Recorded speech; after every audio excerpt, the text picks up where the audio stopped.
Mən hesab edirəm ki, ümumiyyətlə hüquq təhsili daimi inkişafda götürülməlidir. Mən uzun müddət hüquq fakültəsinin dekanı vəzifəsində çalışmışam. 2 dəfə hüquqşünaslıq ixtisasında dövlət standartlarının hazırlanması komissiyasının üzvü olmuşam. Və burada müzakirə olunan məsələlər ən əhəmiyyətli məqamlar ondan ibarətdir ki, biz inkişaf etmiş dünya dövlətləri təcrübəsini götürək. Uzun müddət Sovet təcrübəsində mən buna həmişə deyirəm, hüquqşünaslıq ixtisası üzrə əsas dominant təşkil edən fənlər hüquq tarixi idi. Yəni real fənlər yox. Bu əlbəttə biz Sovet hüquq təsirinin xüsusiyyətindən irəli gəlir. Məsələn, beynəlxalq hüquq öyrədilmirdi, insan hüququ öyrədilmirdi, cinayət hüququ kifayət qədər öyrədilmirdi, mülki hüquq sahəsi və s. O nöqteyi nəzərdən hesab edirəm ki, hüquqşünaslıq ixtisası üzrə standartların hazırlanması çox vacib məqamdır. Bu daim təkmilləşməyə uyğun getməlidir. Ancaq burada bir məsələ var. Yəni ana fənlər bloku. Ana fənlər bloku dəyişilməzdir. Məsələn, bura daxildir konstitusiya hüququ, bura daxildir mülki hüquq, bura daxildir cinayət hüququ, bura daxildir hüquq nəzəriyyəsi və eyni zamanda beynəlxalq hüquq. Və digər o 5 ana fən üzrə ətrafında olan bir fənlər də var. O fənlər də əsas fənlərdir. Onun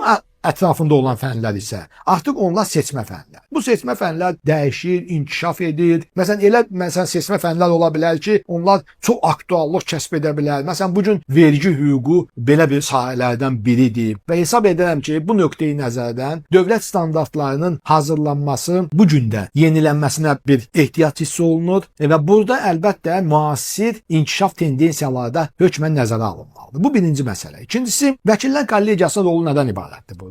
Mən vəkillər kollegiyasının rolunu burada çox yüksək qiymətləndirirəm. Praktik bir qurum ki, vəkillər kollegiyası qeyri-dövlət təşkilatıdır. Yəni bu məsələyə bitərəfli nöqteyi nəzərdən vəkillər kollegiyasının rolu çox əhəmiyyətli ola bilər. Birincisi, hüquq tədrisində vəkillər kollegiyasının bazasından istifadə edilməsi. Kifayət qədər bu gün vəkillər kollegiyasının elmlər doktorları, fəlsəfə doktorları, çox uzun müddətli təcrübəyə malik olmuş praktik hüquqşünaslar çoxdur. Mən bunu artıq son 2 il fəaliyyətim dövründə hiss etmişəm. Yəni kollegiya elə bir bazadır ki, bu bazadan hüquq təhsilində istifadə etməməsi mən hesab edirəm qəbul edilməzdir. Ona görə də vəkillər kollegiyasının bazasından o sahədə praktik biliyə malik olan çox nüfuzlu, tanınmış şəxslər var. Mən hesab edirəm onlar tədrisə cəlb edilməlidir. Bir neçə gün öncə bu hüquq təhsili ilə bağlı böyük bir müzakirə getdi, hüquq forumu keçirildi. Orada da bu məsələ müzakirə edildi ki, müəllim tək nəzəriyyə bilikə malik olmamalıdır. Bu gün müəllim eyni zamanda praktik biliyə, özdə yaxşı praktik biliyə malik olmalı. Bu birinci məsələ. İkincisi məsələ,